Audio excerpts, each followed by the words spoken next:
Vocês sabem que o timing desse canal aqui é uma das maiores virtudes dele, né? Duna Parte 2. Duna Parte 2 saiu lá no início do ano, final de fevereiro, salvo engano. Todo mundo já comentou, todo mundo já falou sobre esse filme, todo mundo que queria ver Duna Parte 2 já viu. E eu já tinha visto o filme lá na época que ele saiu, mas eu simplesmente não falei sobre ele aqui no canal. Por quê? O que aconteceu? Bom, a justificativa que eu posso dar é que esse filme foi lançado no cinema mais ou menos uma semana antes do Oscar, se eu não me engano. Então eu tava mega atolado com os filmes do Oscar pra poder ver e gravar vídeo sobre eles e preparar a live do Oscar que acabou acontecendo aqui, fazer toda aquela playlist bonitinha, mas que dá uma trabalheira do caramba para acontecer. Então por conta disso, embora eu tenha assim assistido ao Duna Parte 2, acabou que eu não tive tempo pra poder me organizar, escrever um roteiro pro vídeo e aí poder realmente gravar, a tempo de poder pegar o hype do filme em si. Mas considerando que algumas pessoas já chegaram a falar por aí, inclusive aqui nos comentários, pedindo justamente pra eu poder falar sobre o Duna Parte 2, falando que sentiram falta de um vídeo meu sobre esse filme aqui, eu resolvi aproveitar e por que não? Por que não falar sobre Duna Parte 2 mesmo com todo esse atraso aqui? Isso me faz entrar no segundo motivo pelo qual eu demorei tanto tempo pra poder falar sobre Duna Parte 2, que é, eu confesso pra vocês que foi um pouco difícil pra mim preparar o texto do vídeo aqui sobre o Duna, porque no meio desse cenário todo de encantamento, de paixões fervorosas que todo mundo tava tendo pelo Duna Parte 2, adivinha quem foi justamente uma das poucas pessoas do mundo que não saiu do cinema completamente tomada de amores por esse filme? Pois é, eu mesmo. Então ao longo dos dias depois de eu ter assistido ao filme, eu entrei naquele processo de ficar pensando sobre o filme, elucubrando, organizando aqui as minhas ideias e o texto, pra poder realmente deixar o filme decantar na minha cabeça, pra poder realmente chegar a uma conclusão do que eu achei de Duna Parte 2. E o que eu posso dizer é que eu gostei do Duna Parte 2, tá bom? Não precisam me crucificar aqui nos comentários, tá? Eu gostei do filme, eu acho um filme bacana, é um filme cheio de virtudes que eu sinceramente não tenho muito como questionar. Agora, sinceramente, eu também não posso dizer que foi um filme que me fez sair do cinema completamente apaixonado por ele. Assim como o Duna Parte 1 também já não tinha sido um filme que tinha me tomado de assalto. Também é um filme que eu reconheci todas as virtudes dele, inclusive tem um vídeo aqui sobre ele, que eu lancei aqui no canal lá na época que saiu Duna Parte 1, e as minhas experiências com o universo de Duna continuaram mais ou menos as mesmas aqui nessa continuação, que é sobre ela que a gente vai falar aqui hoje. Mas antes de entrar no filme em si, aquele aviso de sempre. Se você já tá por aqui, aproveita e deixa o seu like aqui embaixo, curte o vídeo, e deixa também o seu dislike se você não gostar do vídeo, tudo bem, eu entendo. E também não se esqueça de se inscrever no canal e ativar o sininho pra não perder a notificação sempre que tiver vídeo novo por aqui, e também lembrando que deixar um comentário aqui embaixo sempre é legal, tá bom? Pois bem, Duna Parte 2. Assim como a Parte 1, o Duna Parte 2 é um filme tecnicamente irrepreensível. Ele é dirigido pelo Denis Villeneuve numa escala épica que faz mais do que jus à ambição do livro que o inspirou, e essa adaptação, tanto a primeira parte quanto a segunda, não poderia ser mais eficiente em traduzir a imaginação do livro original do Frank Herbert em conceitos que visualmente são tão inventivos quanto, só que ao mesmo tempo ele encadeia eles numa estrutura própria e coesa que faz os dois filmes se resolverem de forma autônoma, como obras que funcionam por si só. Você não precisa ter o conhecimento prévio desse livro aqui pra poder entender e curtir os filmes. Só que por outro lado, também com a Parte 1, essa continuação aqui foi um filme que eu confesso que foi incapaz de me envolver emocionalmente. Sim, eu apreciava as proezas técnicas alcançadas pelo Villeneuve e pela sua equipe, mas sempre de forma distanciada, impassível, e foi isso que me fez chegar ao final da projeção desse filme aqui com uma sensação estranha e inesperada de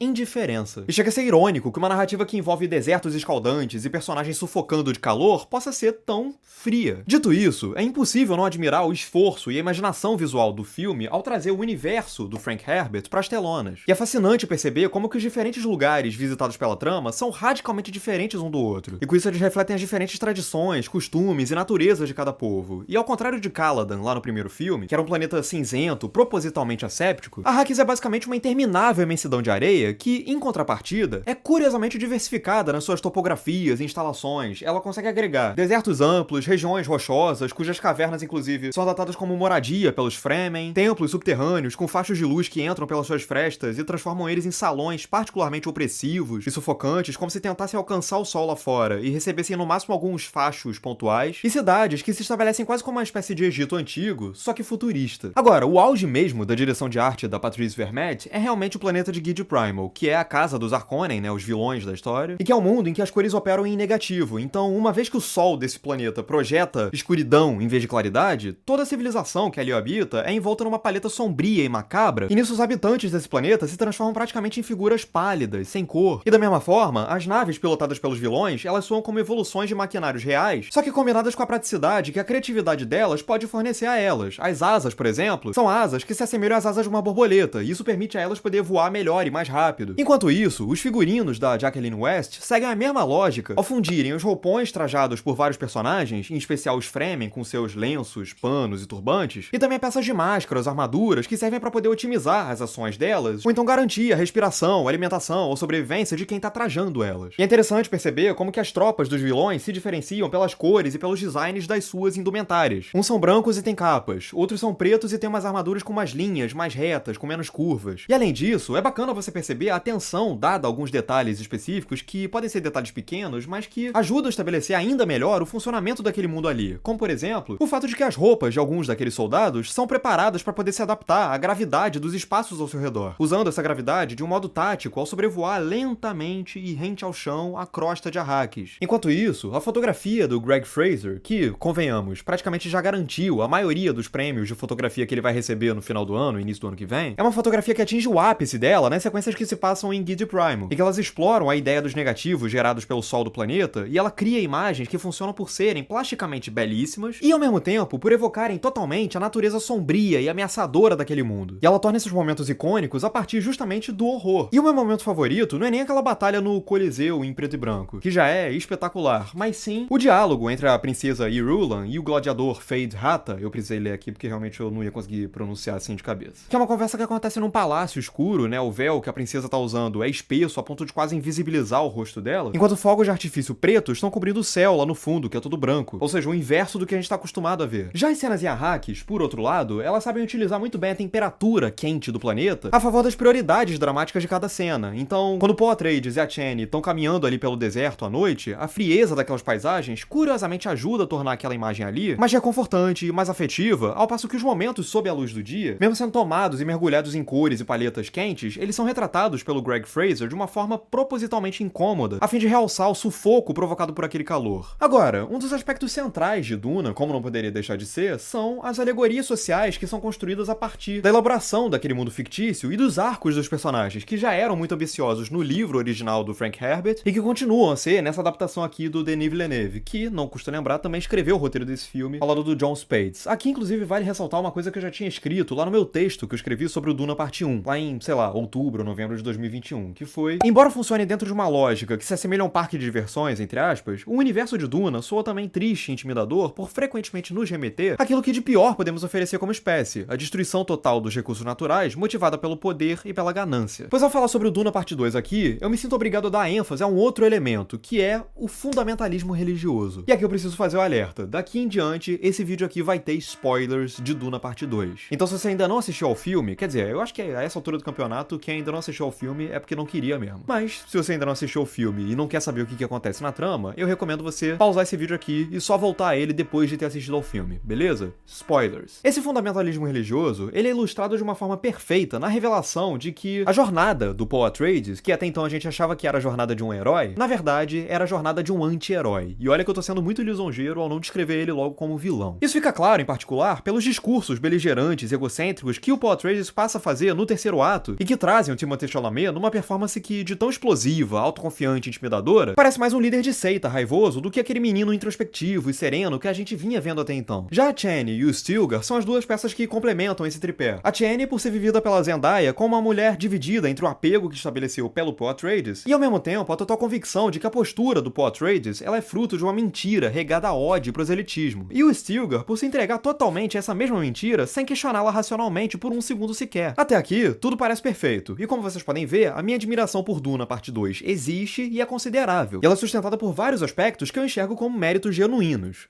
Qual que é o problema, então? O problema é que, pra mim, o Denis Villeneuve é um tecnocrata. Ele é, sim, um cineasta talentoso, indiscutivelmente virtuoso, e não é à toa que eu admiro todos os trabalhos anteriores dele. E eu escrevi textos elogiando efusivamente pelo menos 3 deles, que foram o Sicário, o Blade Runner 2049 e aquele que ainda é, até hoje, pra mim, o melhor filme da carreira do Villeneuve, que é A Chegada, que eu acho um filmaço. Só que, ao mesmo tempo, o Villeneuve, ele também é um diretor que me parece tão obcecado em se provar tecnicamente proficiente, em mostrar que cada detalhezinho das suas obras, ele é calculadinho pra poder alcançar o resultado mais perfeitinho possível, que acaba se esquecendo, pelo menos a meu ver, de dedicar a mesma atenção aos aspectos emocionais, humanos, com que ele tá lidando ali. Não tem espaço pro Villeneuve requebrar, pra ele sujar as mãos em prol de um envolvimento maior entre o público e o filme. Tudo tem que estar milimetricamente pensado pra soar incorrigível, lustroso, mesmo que, no processo, todas aquelas imagens ali terminem soando estéreis, sem peso, como um bolo de casamento que é lindo, mas que não tem gosto, que tem um recheio insosso. É o que explica o fato de eu ter saído da sessão desse filme sem sentir muita coisa com relação ao que eu tinha acabado de ver. Que é uma coisa que eu até entenderia e até aplaudiria caso eu sentisse que a intenção do Villeneuve realmente fosse a de gerar frieza, de gerar apatia. Como eu comentei naquele meu vídeo sobre o Zona de Interesse recentemente, muitas vezes a monotonia, a indiferença e o distanciamento emocional funcionam por serem propositais e, mais do que isso, fundamentais para certas obras. Mas não me parece ser o caso aqui. E há vários momentos nesse filme aqui em que fica muito claro que o Denis Villeneuve, ele buscava, sim, um envolvimento emocional maior, uma resposta mais visceral por parte do público diante de certos momentos, mas ele tropeça por soar mecânico demais. E isso é uma coisa que me saltou muito aos olhos, em especial, naquela sequência que traz o Paul e a Chani sentados olhando o pôr do sol enquanto eles começam a se interessar romanticamente. Em teoria, deveria ser uma passagem dotada de uma energia meiga e afetuosa, só que na prática, contudo, ela se revela apenas fria, insípida, como se ela tivesse sido pré-programada para parecer fofa sem conseguir sê-lo de fato. E sim, eu sei que isso daí é uma percepção totalmente particular minha, em função da minha experiência subjetiva que eu tive com aquela obra. É claro que eu entendo que outras pessoas possam ter se sentido tocadas por aquela cena, mas o mais grave e o mais sintomático pra mim é perceber que, por mais que o Villeneuve tente criar uma atmosfera de urgência a partir da iminência de uma guerra santa, em momento algum do filme eu senti que de fato tivesse alguma coisa em jogo ali, que uma civilização inteira corria perigo naquele momento. Afinal, em vez de construir a tensão a partir de ações e coisas que a gente vê, o máximo que o filme consegue fazer nesse sentido é trazer os personagens dizendo que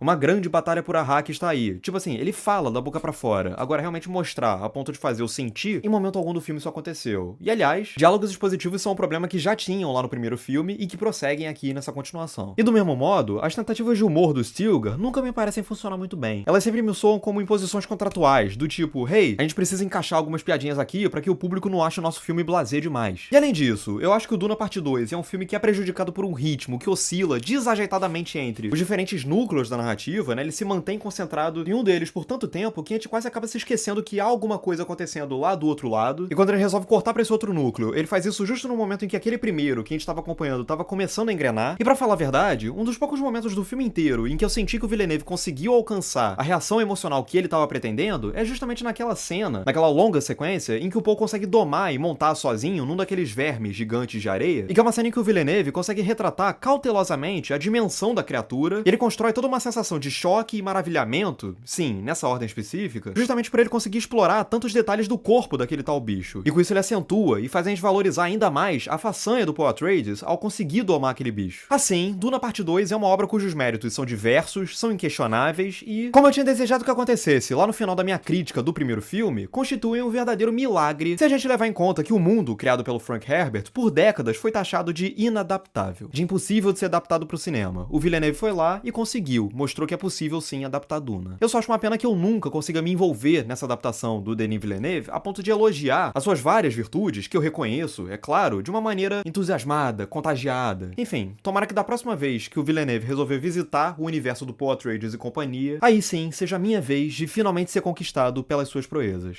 É isso, agora eu quero saber de você, o que você achou de Duna Parte 2, diz aqui embaixo nos comentários, curte o vídeo se você gostou, deixa o seu dislike se você não gostou, não se esqueça de se inscrever no canal, de ativar o sininho pra não perder a notificação sempre que tiver vídeo novo por aqui, compartilha pros seus amigos, e é isso, um grande abraço e até a próxima.